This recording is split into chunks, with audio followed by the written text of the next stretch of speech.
After sinking hours into some epic games, don't you sometimes think, man, a movie based on this would slap, but then the actual movies drop, and you're like, nah, they should have left it as a game. Feels like the director didn't even boot up the game before making the film. In today's video, we're diving into some video games whose movie adaptations were straight up disasters. Now, everyone's got their own take, and we've leaned on overall reviews to make our case, but I want to hear your thoughts on these movies in the comments. Let's kick things off with Max Payne. This flick hit theaters in 2008, 5 years after Max Payne 2, and gamers and critics alike called it one of the worst video game adaptations ever. Mark Wahlberg plays our gritty protagonist, and the story keeps the game's revenge, crime, and underworld vibes. But the way they butchered the unique elements? Total head-scratcher. Reviewers who've played the games, not just me, say they leaned way too hard into supernatural stuff, like demonic creatures, that weren't even in the source material. Sure, the games had trippy dream sequences, but the movie made it seem like demons were legit real, with zero explanation.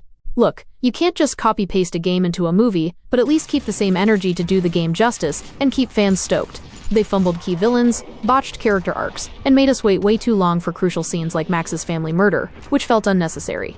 That's why it tanked with audiences. Next up, the Prince of Persia franchise. Man, this series is pure childhood nostalgia for so many gamers. The 2010 movie had Jake Gyllenhaal as the prince, pulling from Sands of Time but tossing in new stuff like giving the prince a name and diving deeper into his backstory. Problem is, it felt more like Pirates of the Caribbean than Prince of Persia. Action, thrills, and adventure were there, but that Sands of Time magic was missing. The hero didn't even feel Persian, and the setting didn't scream authentic Persia either. They nailed the costumes and tried to keep characters game accurate, but it still ended up just meh, average at best. The Hitman series has been around for nearly 25 years, dropping over 10 banger games, but the 2015 movie? It didn't live up to the hype. Instead of that classic Hitman feel, it came off like a John Wick knockoff. Fans know Hitman is all about stealth. Sneak in, take out targets quietly, and ghost out without being seen. But in this movie, Agent 47's just blasting through action scenes left and right. He's supposed to be an emotionless contract killer, taking out targets cold-bloodedly, but they went and explored his emotional, personal side. Way too soon for a first movie. Resident Evil movies? Total nostalgia for a lot of us. I remember binging them on cable, with the same female lead carrying each one, all tied together with connected stories. They weren't direct game adaptations, but the way they executed this live-action universe made it a fan favorite. Over 14 years, 6 movies led to a finale that tried to lean into game characters and stories, like Leon and Claire.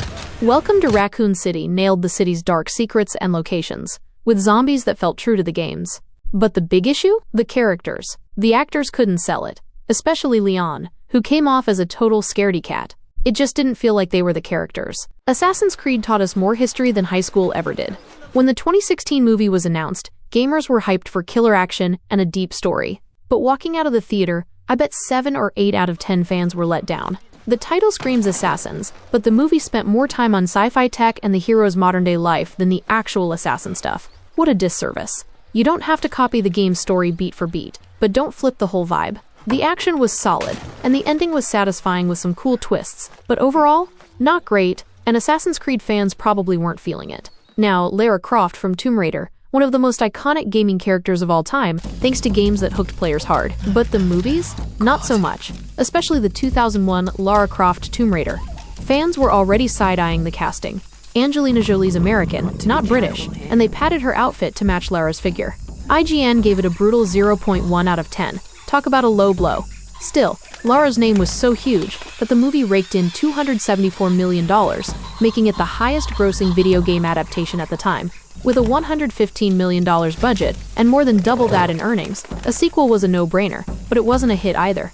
Doom is another one that tried to reinvent the wheel instead of sticking to the source, and gamers weren't here for it. The 2005 movie swapped the game's demonic vibe for mutants. Super dumb move, since changing the enemy type kills a core part of what makes Doom. Oh, and did you know there's a Far Cry movie? Yeah, it was a flop. Dropped in 2008, same month as Far Cry 2, it's a German film dubbed in English. In a nutshell, boring with a weak-ass story.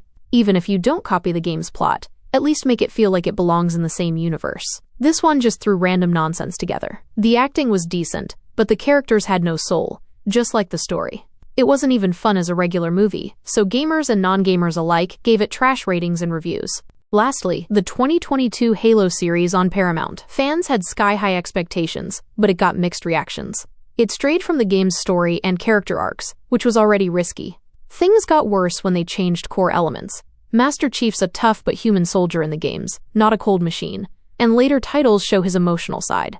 but the series paints him as a stone-cold warrior. Spartans are supposed to be trained, mature soldiers, but here they feel off, merciless killers with no real human connection to civilians. The showrunners got experimental, like adding a human to the Covenant, a fully alien species, with special powers. Most fans hated that. So there you go, some of the worst video game movie adaptations. If you enjoyed this, smash that like button, subscribe to Nerdy Velma, and I'll catch you in the next video.